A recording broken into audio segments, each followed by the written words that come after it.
Fala, nação rubro-negra, sou eu, Fabrício Lopes, aqui do nosso canal Resenha Rubro-Negra, trazendo para vocês um mix de notícias do Clube de Regatas do Flamengo, mas principalmente notícias que envolvem o Flamengo nessa semana. Sim, porque não dá para a gente falar só do Flamengo e não falar dos nossos adversários. E o adversário direto do Flamengo essa semana é o Peñarol. A equipe do técnico Diego Aguirre deve desembarcar no Brasil ainda hoje. Está previsto para eles saírem lá do Uruguai por volta de 15h45 da tarde de hoje. Devem chegar no princípio da noite. Aí eles terão nesta quarta-feira para se preparar e quinta-feira para levar a sova no Maracanã. É claro que eu estou falando de sova futebolisticamente falando. É claro que eu confio na equipe rubro-negra. É claro que a gente tem um montão de pontos negativos que a gente até colocou para vocês em vídeos ontem e hoje, principalmente no Campeonato Brasileiro. Mas quando a chave vira e vira para a Libertadores, os atletas rubro-negros têm que ter a consciência de que essa competição não tem churumela. Não dá para você esperar, não dá para você aguardar, não dá para você diminuir a intensidade. Tem que ser pau no figo do primeiro até o último minuto. O técnico Diego Aguirre quer levar esse jogo para ser decidido lá no campeão de siglo, no Uruguai. E a gente quer resolver esse jogo aqui no Maraca. Você tem a expectativa de resolver esse jogo no Maracanã? Tipo uns 3-0, uns 4-0? Ou vocês acham que o jogo vai ser dificílimo e o Flamengo vai ter que decidir mesmo lá no Uruguai? Bom, mas vocês sabem quem é que a gente vai enfrentar? Quais são os jogadores? Os destaques? Sabe não? Então eu vou colocar aqui para você ver como o time do técnico Aguirre joga e como o técnico Aguirre pensa enfrentar o Flamengo. Tintim por tintim, você vai conhecer o nosso adversário. Nesse vídeo aqui, eu quero falar com vocês sobre Anthony Martial, que agora resolveu sua vida. Depois de uma longa conversa com o Mengão queridão, Anthony Martial bateu o martelo sobre a sua carreira. Ele que não joga desde o dia 9 de dezembro. Também quero falar com vocês sobre o Leixões. Aliás, eu tinha prometido falar sobre o Leixões no vídeo de manhã, no Central do Fla. Mas a conversa vai rolando, o papo vai acontecendo e acabou que eu deixei de fora para falar do Leixões, então eu vou falar agora com vocês, tá? Mas antes de mais nada, eu vou te perguntar se você já se tornou membro VVP. Ontem nós conseguimos recuperar um pouquinho daqueles 60 membros que saíram. Deixa eu explicar para vocês. O Rafael Pinheiro deu cerca de 40 presentes para as pessoas se tornarem membros VVP. O Ismael deu mais 20. Então, totalizou 20 presentes para as pessoas se tornarem membros VVP. Só que esses presentes, eles expiram com 30 dias. Terminou os 30 dias, esses 60 membros saíram.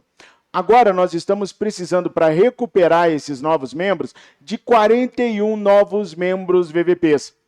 É só R$ 1,99, nação. O nosso canal precisa manter essa infraestrutura que a gente tem aqui, que foi toda projetada para o canal de 600 mil inscritos.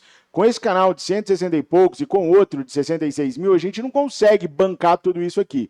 E se a gente desfizer disso, acabam-se os canais. Então eu estou pedindo a sua ajuda, a sua colaboração desses R$ 1,99, que não pesa no seu orçamento, cerca de 80 centavos fica para a gente. É pouquinho, não é? É verdade, é pouquinho. Não pesa no seu orçamento e para nós só vai fazer a diferença se muitos de vocês aderirem. Então eu estou pedindo para que vocês aderam agora, para que vocês participem agora, para que a gente consiga ter aí um clube de membros forte o suficiente para a gente permanecer aqui. E a gente vai recompensar vocês com sorteios de brindes, prêmios, mantos sagrados e mantos sagrados retrôs aqui no canal. Tá demorando um pouquinho para fazer o sorteio, porque a Miriane tá tendo que pegar todo mundo e fazer uma lista inteirinha de vocês, para poder fazer o sorteio com todo mundo participando. Mas se Deus quiser, entre hoje e amanhã a gente termina essa lista, a Miriane só tá por conta disso, ela vai terminar essa lista para a gente poder fazer o sorteio, beleza? Aí a coisa vai ficar muito mais legal, porque vai ser uma via de mão dupla. Então, torne-se membro MVVP hoje ainda, é só R$ 1,99 para ajudar os nossos canais a ficarem aqui e para você concorrer a prêmios. Já pensou ganhar um manto sagrado por R$ 1,99? Produça, roda a vinheta.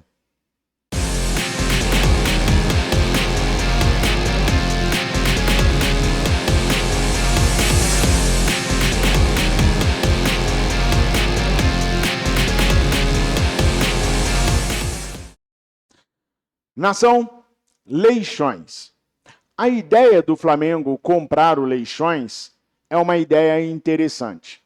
Como eu já falei para vocês aqui e também na minha coluna no portal O Dia, a ideia do Flamengo não é investir um centavo sequer na compra da equipe portuguesa nos primeiros 3 anos. O Flamengo vai montar uma equipe de 7 a 8 pessoas para mandar para Portugal para poder administrar a equipe por 3 anos. Se durante esse período o Flamengo achar que deve comprar o Leixões, o Flamengo vai pagar apenas 500 mil euros. Se não, o Flamengo pula fora do negócio. O Leixões tem um déficit anual de 400 mil euros, que o Flamengo vê que pode imediatamente sanar através dos patrocínios que o Flamengo vai levar para lá. Então, o Flamengo botou o pé no Leixões, levou um montão de patrocinador para lá, o Leixões para de dar déficit orçamentário e passa a dar AVIT, ou, se bem administrado, superávit. O Leixões tem uma dívida de 6 milhões de euros negociáveis, parceladas, como se fosse o Profut aqui no Brasil.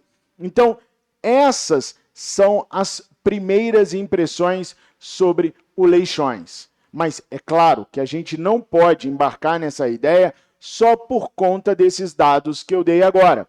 É necessário se aprofundar no balanço do Leixões. E é isso que eu e o professor Marcelo Milchen vamos hoje à noite, às 19 horas, no nosso programa GRANA, Grana Rubro-Negra, que é um programa onde a gente estuda os relatórios financeiros, geralmente do Flamengo, mas também de outros clubes, para poder falar para vocês qual é a viabilidade de determinada situação e se tudo está transparecido como deve realmente ser. Então não percam hoje à noite, às 19 horas, ao vivo, eu e o professor Marcelo Milchen falando para vocês sobre a viabilidade financeira da compra do Leixões. Vocês sabem que eu sou muito fã da ideia de comprar o Leixões, mas com os dados que o professor vai apresentar aqui hoje à noite, a gente vai ter a ideia verdadeira se é uma boa ou não comprar a equipe portuguesa, se há viabilidade financeira ou não.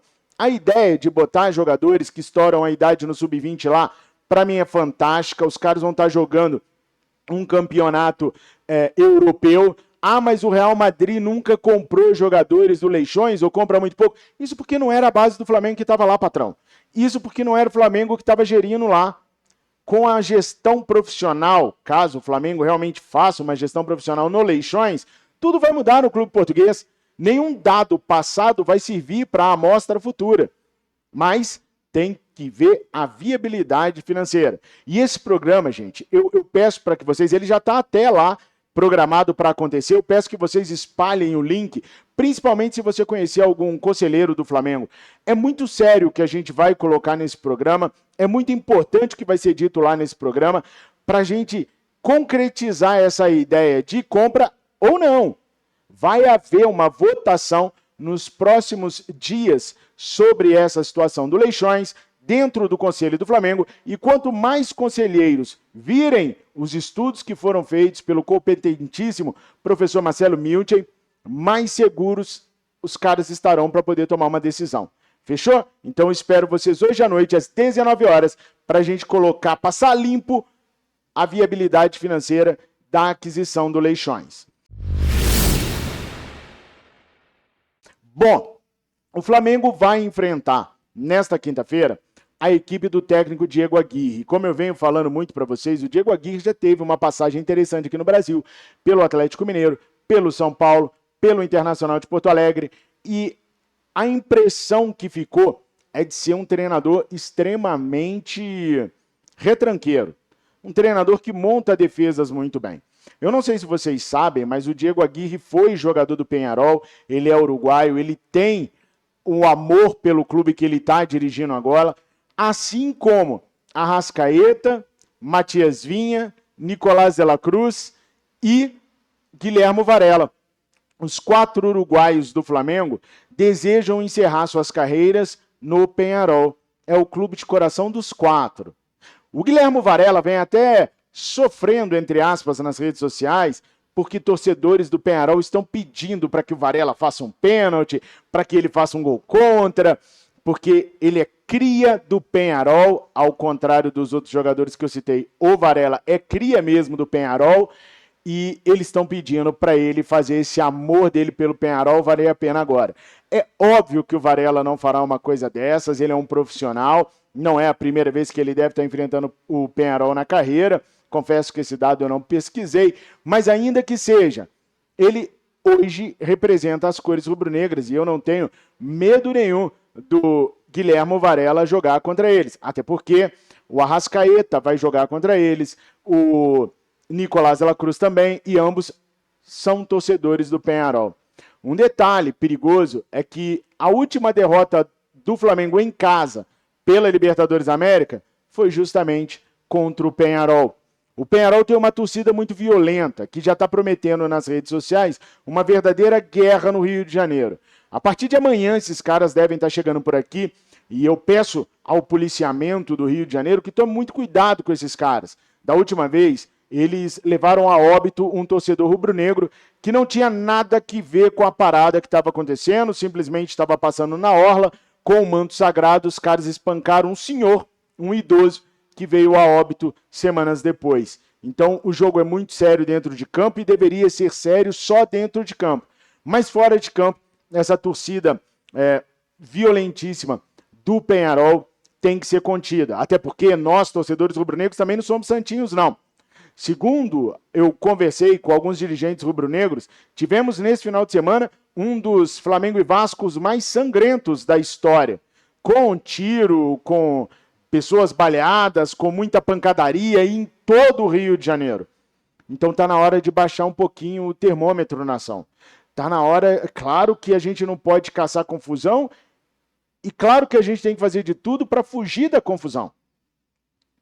Então tá na hora de baixar o termômetro, de entender que futebol é a coisa mais importante das menos importantes, para que todo mundo possa curtir um bom evento, um bom espetáculo, ganhando ou perdendo, voltarmos para casa bem após o jogo. Então, calma, torcida, e grupamentos especiais da Polícia do Rio de Janeiro. Eu ia falar pau neles. Contenham eles, é melhor. Contenham eles, porque eles vão vir com tudo. Bom, eu separei para mostrar para vocês quem são os principais jogadores do elenco do Peñarol. Aqueles jogadores que vêm trabalhando mais com o técnico Aguirre. A verdadeira equipe principal dos caras. Vamos dar uma espiadinha? Bom, com todos os dados que eu poderia trazer para vocês, tá aqui na telinha. O número 29, o goleiro Washington Aguirre. Ele tem 31 anos, é experiente, muito bom goleiro, tem 1,87 m, é destro e é uruguaio. O Washington Aguirre é um dos pilares dessa equipe do Peñarol. Ele é muito bom mesmo, um líder dentro de campo e consegue realizar defesas espetaculares. No jogo contra o Atlético Mineiro, ele foi sensacional. Inclusive, até então, o Atlético Mineiro vinha de invencibilidade na Libertadores da América e foi perder a invencibilidade para o Peñarol, que sapecou o Atlético Mineiro. Bom, o número 20 é o lateral direito Pedro Milans, um dos mais jovens do elenco, um dos mais jovens da equipe principal. Ele tem 22 aninhos, 1,71 m, é destro e também é uruguaio. O sistema defensivo deles vem montado por 3 zagueiros. O número 2, Léo Coelho, que cai mais pelo lado direito, experiente, 31 anos, 1,89 m, também destro, só que esse é brasileiro, patrão.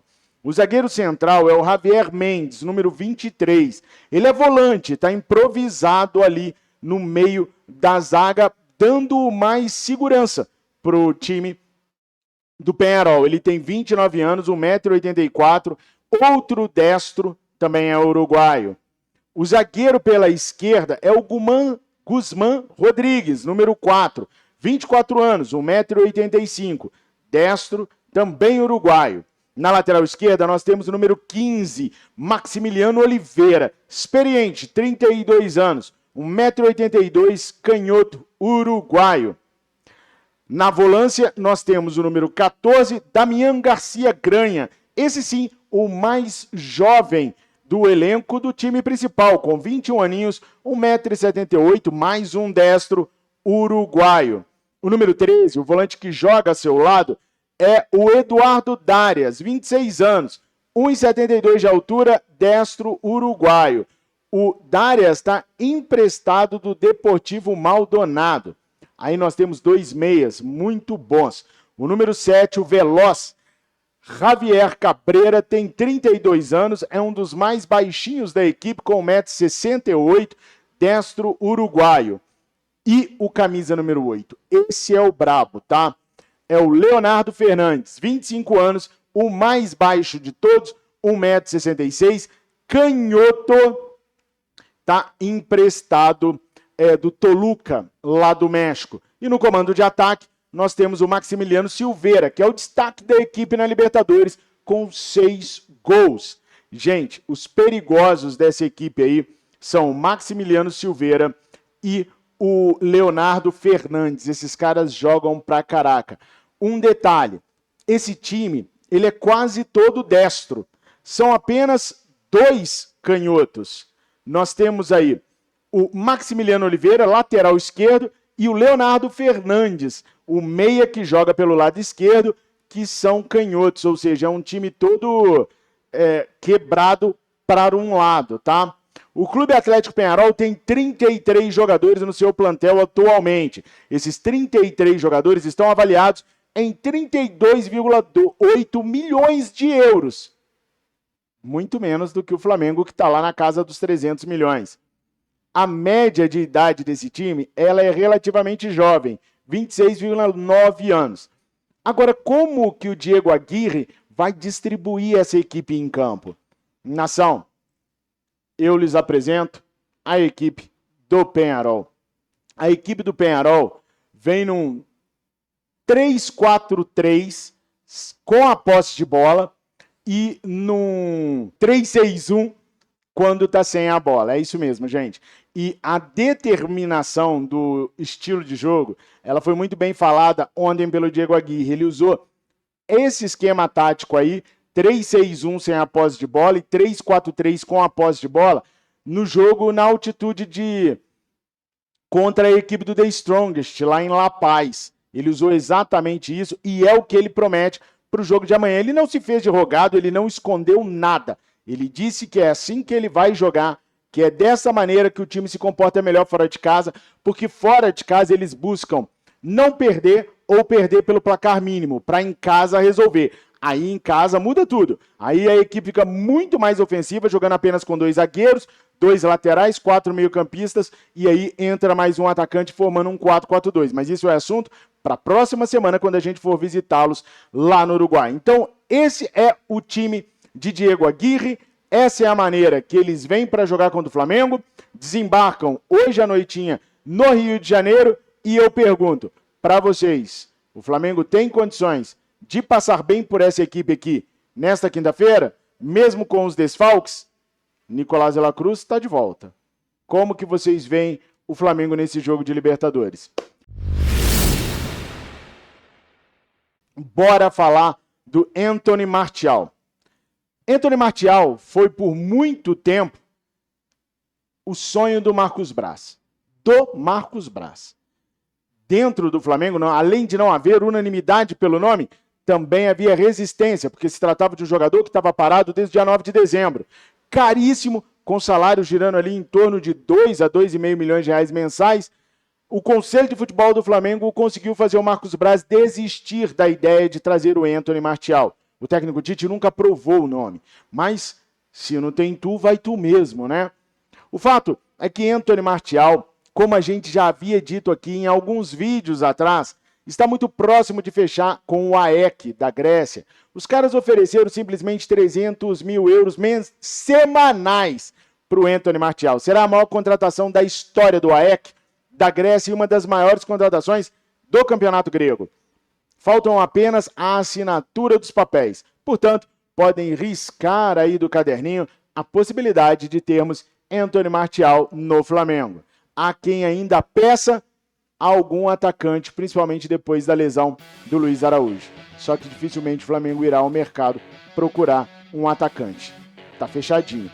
Aliás, o time do Peñarol anunciou ontem um lateral que eles contrataram do Botafogo, que só não vai jogar contra o Flamengo nessas quartas de final, porque o prazo para inscrição para a Libertadores terminou no dia 13.